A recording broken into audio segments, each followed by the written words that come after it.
48 நாட்கள் பொன்னாங்கண்ணி கீரையை நம்ம உணவில் எடுத்துட்டு வந்தோம்னா நம்ம ஸ்கின் வந்து தங்கம் மாதிரி மின்னும் அப்படின்னு ஒரு கூற்று இருக்குது. நிஜமாவே அது உண்மையா பொய்யா அதை தெரிஞ்சுக்கிறதுக்காக தான் நம்ம இது பண்ணிகிட்டு இருக்கோம். இன்னைக்கு நாள் 10.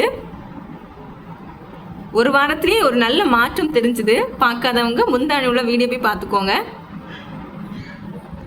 இன்னைக்கு 10வது நாள் நம்ம இதை குடிக்க போகிறோம்.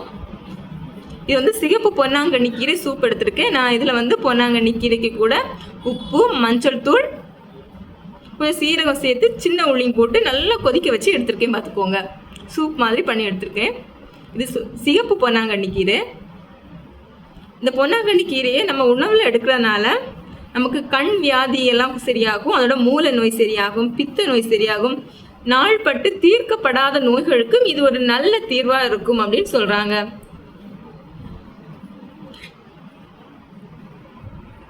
சரி, இன்னைக்கு 10வது நாளாக என் ஸ்கின்னை பார்த்துக்கோங்க. 10வது நாள் உடைய ஸ்கின் வந்து இந்த மாதிரி தான் இருக்குது. பார்த்துக்கோங்க.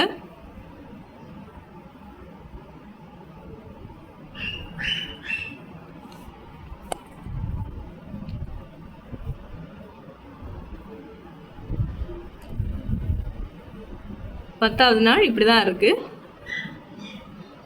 இன்றைக்கும் இந்த கீரையை நம்ம குடிச்சு பார்க்கலாம். நம்ம ஸ்கின் டோன் மாறுதான்னு பார்க்கலாம். சரிங்களா? 48 நாள் நான் தொடர்ந்து வீடியோ போடுவேன்.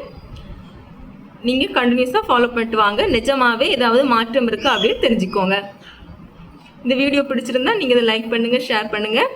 நீங்களும் உங்கள் ஸ்கின்னை வந்து மாற்றம் அடையணும் அப்படின்னு நினச்சிங்கன்னா நான் கண்டிப்பாக உங்களுக்கு இதை நான் ரெஃபர் பண்ணுறேன். நீங்களும் இதே மாதிரி ட்ரை பண்ணி பாருங்கள். 48 நாட்கள்.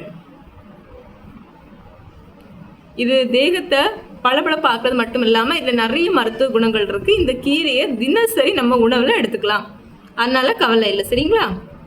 வீடியோ பிடிச்சிருந்தா லைக் பண்ணுங்கள். பாய்.